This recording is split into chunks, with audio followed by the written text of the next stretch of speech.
یہ روزنامہ پاکستان کا ایک خصوصی اشاعت شائع ہوئی تھی. اس میں وہ لکھتا ہے کہ حالیہ تباہ کن زلزلے نے ہر طرف تباہی پھیلا دی ہے.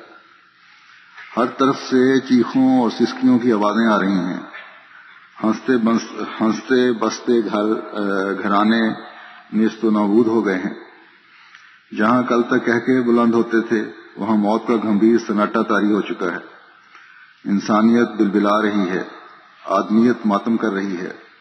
الفاظ مرثیوں کا روپ دھار چکے ہیں. آنکھوں کے آنسو تمام تر بہہ چکے اور چہروں کے رنگ اڑ چکے ہیں. کہتے ہیں کہ کیا یہ ہمارے اعمال کی سزا ہے؟ کیا یہ ہماری آزمائش ہے؟ تو انہوں نے مختلف علماء کو دعوت دی کہ ان کے جواب دیں. تو اس کا جو اس فورم میں جو لوگ آئے اور جو بیان دیے ان میں سے چند ایک میں پیش یہاں رکھتا ہوں. سابق صوبائی وزیر مذہبی امور اوقاف، ایک معروف اسلامی اسکالر ہیں ڈاکٹر مفتی غلام سرور قادری.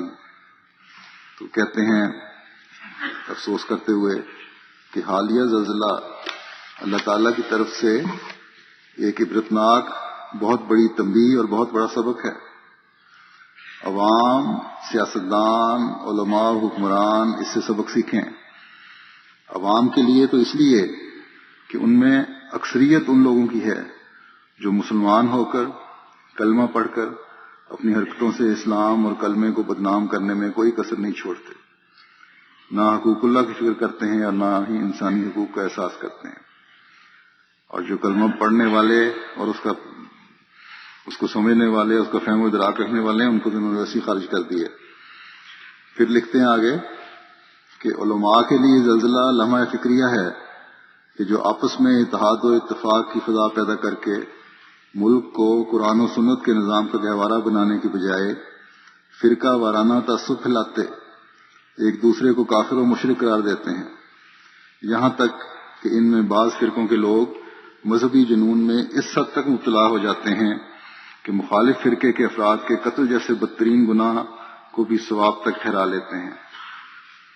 حکمرانوں کے لیے یہ ناگہانی آفت کے لیے عبرت و لمحہ فکریہ ہے کہ حکمرانوں نے حصول پاکستان کا مقصد بلا ڈالا اور انہیں عوام کی تکلیفوں کا احساس تک نہیں رہا.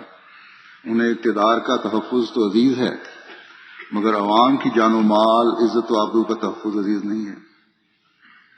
پھر ایک اور ان کے اسکالر ہیں شرعی عدالت کے مشیر خصوصی حافظ صلاح الدین یوسف.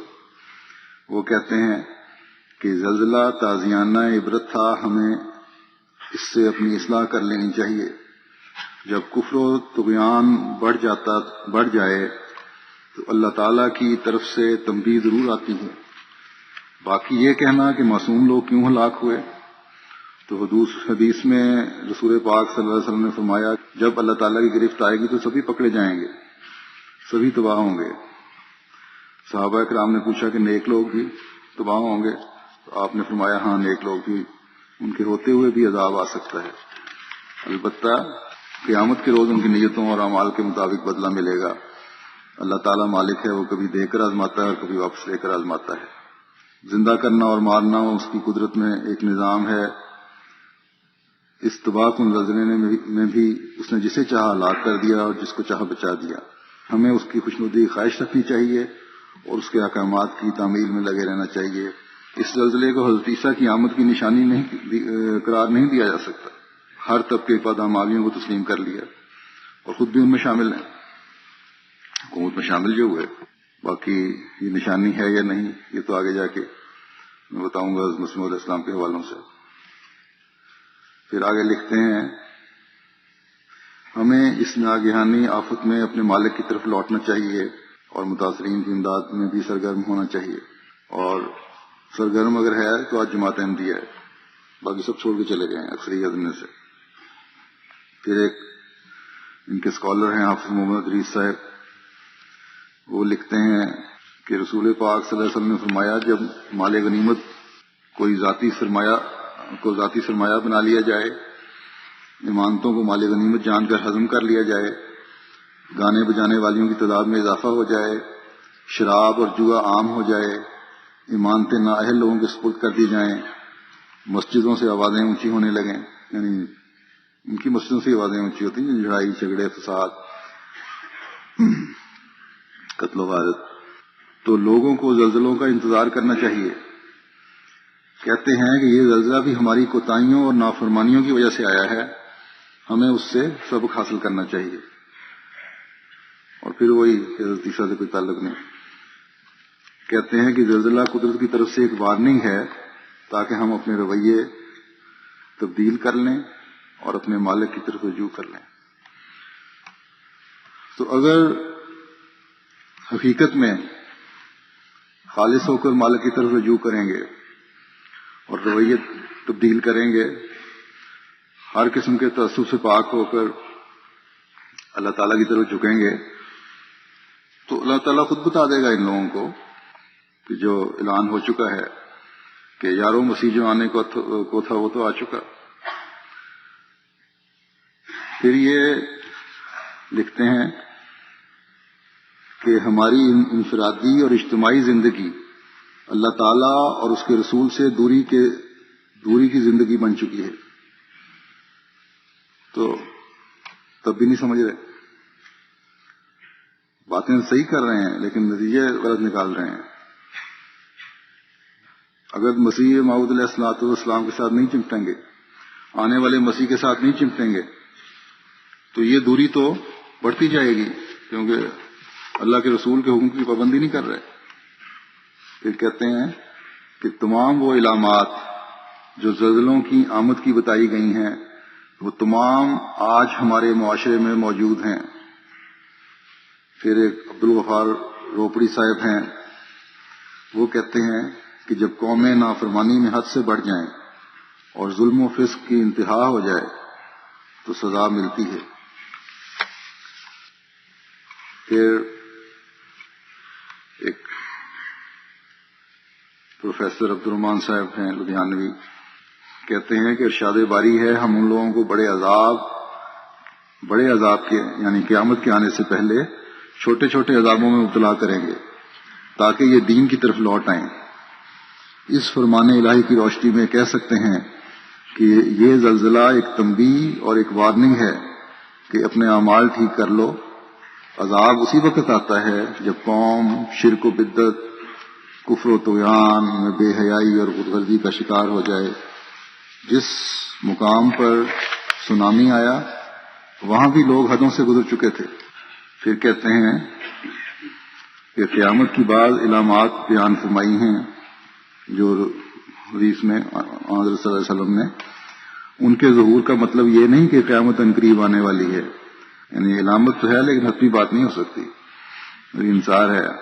ان میں سے بعض ظاہر ہو چکی ہیں، مسلم والدین کی نافرمانی، بلند و بالا عمارات کی تعمیر وغیرہ۔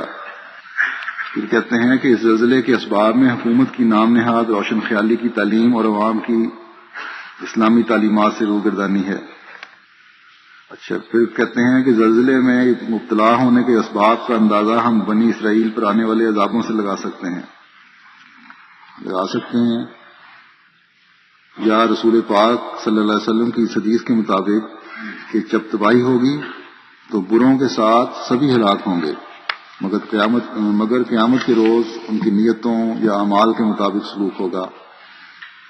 پھر ایک شیعہ عالم ہیں حافظ کاظم رضا، وہ کہتے ہیں آج پاکستان کا ہر فرد اس زلزلے سے متاثر ہو چکا ہے۔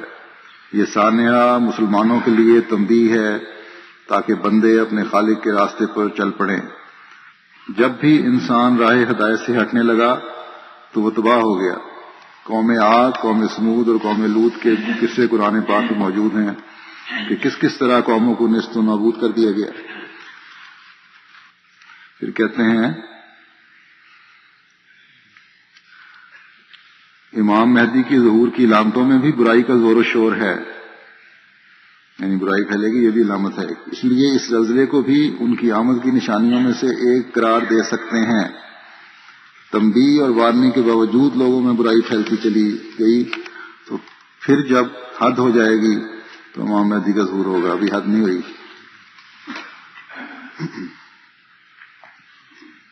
پھر ایک حافظ عبد المنان صاحب ہیں، وہ کہتے ہیں کہ یہ ہماری کوتاہیوں اور غفلتوں کا نتیجہ تھا. اس میں ہلاک ہونے والے معصوم لوگوں کی وفات پر ہمیں افسوس ہے، مگر ان کی ہلاکت ہمارے لیے ایک سبق ہے کہ جب اللہ تعالیٰ کی طرف سے وقت آ جاتا ہے تو پھر کسی کو بھی بچنے کی مہلت نہیں ملتی. ہمیں اس زلزلے کے بعد اپنے رویوں کو تبدیل کرنا چاہیے اور اپنے مالک کی طرف متوجہ ہونا چاہیے. تو اس کے علاوہ بھی اور بھی بہت سارے بعض علماء کے بیانات اس میں آئے تھے، جو اسپیشل نمبر تھا. تو بہرحال یہ سب تسلیم کرتے ہیں کہ یہ برائیاں تھیں اور ہیں، جس کی وجہ سے اللہ تعالیٰ نے یہ وارننگ دی یا عذاب آیا. اب بھی اگر آنکھیں بند رکھنی ہیں تو پھر اللہ ہی سمجھائے گا. لوگوں کو، قوم کو تو سمجھا رہے ہیں، لیکن خود جو عالم بنے ہوئے ہیں تو خود بھی تو سمجھنا چاہیے. قرآن کریم میں جو پیش گوئیاں فرمائیں وہی پوری ہو گئیں. پھر چاند اور سورج نے بھی گواہی دے دی. تو اب رہ کے گیا ہے اور مزید انتظار کے لیے. اور پھر یہیں تک نہیں، جیسا کہ میں نے بتایا ہے کہ 1905 سے یہ ظاہری نشانات ظاہر ہو رہے ہیں اور دنیا کے کونے کونے میں ہو رہے ہیں. 1905 میں کانگڑے میں ہندوستان میں ایک جگہ ہے، وہاں بڑا زبردست زلزلہ آیا تھا، قادیان تک بھی اس کا اثر آیا تھا.